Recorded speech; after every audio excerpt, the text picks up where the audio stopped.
So I've been playing games for a long time. I play single-player games, multiplayer games, I play easy games, play hard games, boring games, games that are maybe too exciting, games that are casual, games that are competitive, but nothing has really captured my entire friend group the way that Dead by Daylight has. Now, Dead by Daylight for the baby survivors is an asymmetrical, competitive survival horror game where you and 3 other players are dropped into a map with another player who's playing a serial killer and probably is a serial killer. Your goal is really simple too. There's generators all over this map and they need to be repaired in order to power a gate that you can then escape from. And that's it. I mean, kind of. You can also find treasure, unlock new characters, complete challenges, collect outfits, get chased by the killer, get caught by the killer, rescue other survivors, hit killers with pallets, stalk the killer, 360 dodge, hide in the basement, sabotage hooks, heal other survivors, be bait, complain about this game on Reddit, play mind games, ruin other people's good time, ruin your own good time, and even feel like a frickin' champion. Now, I know I said a lot of things in there and you're probably looking around your room like, is there supposed to be somebody here who knows about any of those words he said? And no, there's not. It's just you, Chris. But before you click away, let me make my point, okay? This game has layers. Like, you watch the best players play it and you don't understand what they're doing. Even after you've played for a long time, they do things that seem impossible. They break the game in this really interesting way. You start off playing, and you have no idea what you're doing. It doesn't tell you anything. You run in, you make the wrong decision, you die, you watch your friends die, and then you end up really, really frustrated, even though you can see other people doing really, really well at it. You camp so hard. So 10 hours go by, and finally, you get an escape that actually feels good. You didn't just barely eke it out. The killer didn't open the gate for you. You and your friends did it. But you have to work for that moment. The game doesn't just hand you things. Now, I know you're sitting there thinking like, Cole, this isn't special, okay? Rubus, you idiot. Have you ever heard of Stardew Valley, Minecraft, frickin' RuneScape? Those games hide everything. Yeah, I know they do. I know that those games have all these cryptic layers, but just hear me out. They're not this game. In Stardew Valley, all you do to get a sprinkler is you level up, you get the materials, and then you get to make a sprinkler. You didn't learn how to do that. You don't know how to make a sprinkler now in real life, but now you put one down on the ground and your plants are getting watered automatically. Yeah, you really worked for that, didn't you? This game doesn't do a thing for you, okay?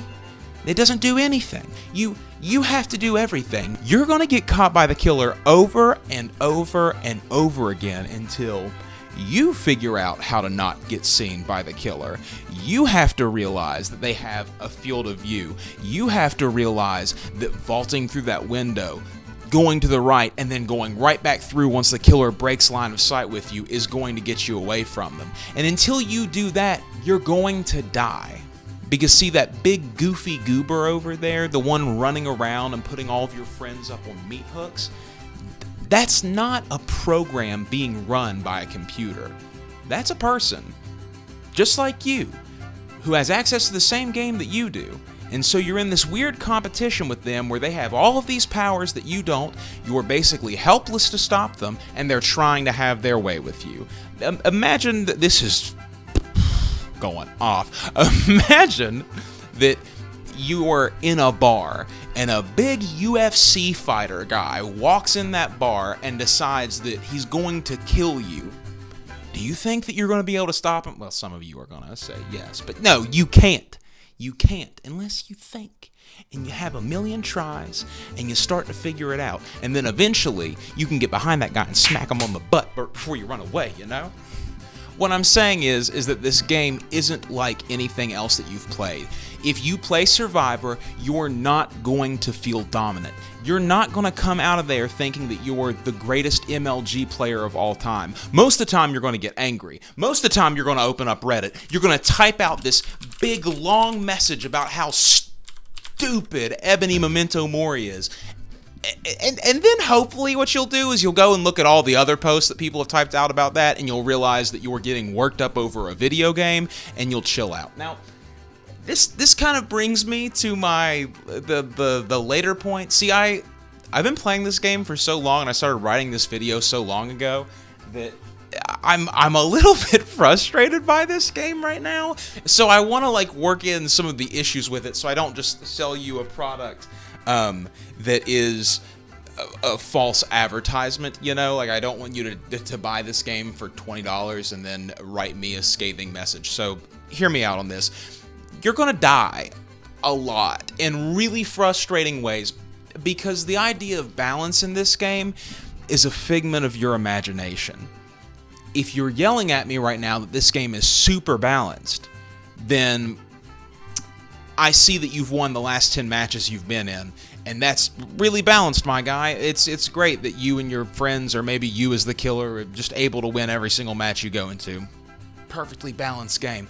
If you're yelling that it's definitely not balanced and it's broken, I see that you've lost 3 progression points in the past 2 hours, and I'm really sorry for that.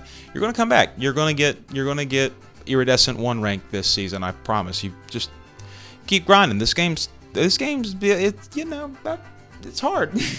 Basically, the reason that I started making this video is just because I think that as gamers in general, we all have this tendency to want to dominate in this really specific fashion, and I think that that ends up ruining our joy in this thing that we used to love. When we were kids, well, at least for me, some of you kids grew up in the modern era. When we were kids, you just played a game hoping to get to the end of it, and you didn't know what the end of it was, or when it was, or where it was, or any of that. I played Final Fantasy VII for years just waiting to put that fourth disc in the console, and that does something to you. But then in the modern era, we're just so competitive, and we see all these people getting all this clout, and it doesn't make any sense. Chasing down that clout, you know, getting that kill cam and showing off what you can do on the internet, it brings you this false sense of dignity. So if you're not having fun with the games, if you, like so many people that I know, are opening up your Steam library and looking at everything on there and just feeling disgusted by all of it, and you don't want to play, and that clout never came through for you from all those Call of Duty kill cams, then try out Dead by Daylight, man. Get a group of your friends to play it, or don't. Maybe play it by yourself and go out there, get into some hijinks, get yourself out of trouble, escape, die, repeat, escape, die, repeat, and then convince your friends to download the game on their Switch, their Xbox, their PS4, their PC, heck, even their mobile phone, and play it with them. Have some fun with people that otherwise might not play these games with you. Reunite with the friends who you actually like instead of the people that you're trying to hang out with because you think that somehow their skills are going to make you have a better time in life, because we all know at this point that it's really miserable constantly trying to be the best at something. So that's it. That's the video. I hope you guys got something out of it or enjoyed it. I hope that I can edit it together in some way that is useful to everybody. This is my first one like this. I've been wanting to make videos like this for a really long time, so if you're still watching, I appreciate it like you wouldn't know. I know that my face is the thing that you keep seeing throughout the course of this video, but I promise I'm going to try to not have a bunch of, me in these videos. So I probably, I'll give you a quick thank you at the end most likely, but hopefully these videos will be more about things that I think will be useful to you guys instead of being about me, because I've been down that path before, and it, is dumb and worthless and just, an ego trip. So thank you guys for coming out. Thank you guys for watching. I appreciate it. Have a great rest of your day, for real.